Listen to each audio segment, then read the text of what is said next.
Join me as I take on the challenge of recovering from burnout using just a few simple changes. Let's see if I can really bounce back. Burnout is a state of emotional, mental, and physical exhaustion caused by prolonged stress, overwork, and lack of balance in life. It is a growing concern in today's fast-paced world where we are constantly connected and pushed to do more. The problem is, many of us are running on empty without even realizing it. We are told to keep pushing, to hustle, and to grind, but at what cost? One of the most common signs of burnout is chronic fatigue, feeling like you are running on a never-ending treadmill and can't seem to get ahead. You might also experience mood swings, irritability, and a general feeling of hopelessness. Physical symptoms can include headaches, stomach problems, and a weakened immune system. And let's not forget about the impact on our relationships. We might start to withdraw from friends and family or become overly critical of ourselves and others. Another misconception about burnout is that it's just a sign of weakness. Nothing could be further from the truth.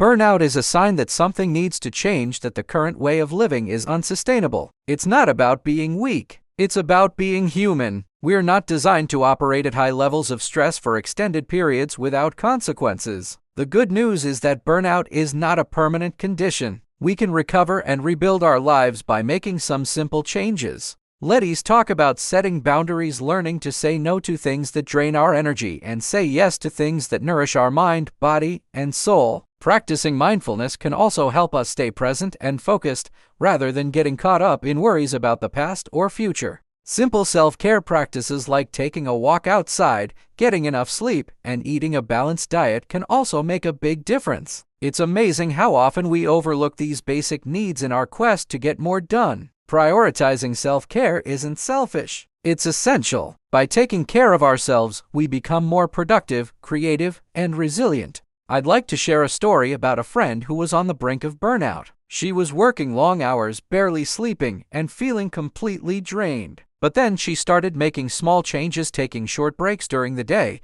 practicing yoga, and setting aside time for hobbies she loved. It wasn't easy, and it didn't happen overnight, but slowly she began to feel like herself again. Her journey wasn't about making massive changes. It was about making small, intentional shifts that added up over time. She started to prioritize her own needs, to listen to her body, and to take care of herself. And you know what? It worked. She recovered from burnout and found a new sense of purpose and energy. Recovery from burnout is possible, and it starts with small steps. By setting boundaries, practicing mindfulness, and prioritizing self-care, we can begin to heal and rebuild our lives. It's not about making drastic changes. It's about making intentional choices that support our well-being. If you've experienced burnout, I want to hear from you. Share your story in the comments below, and let's support each other on this journey to wellness. If you're looking for more self-care strategies, check out my next video where we'll dive deeper into practical tips for taking care of your mind, body, and soul.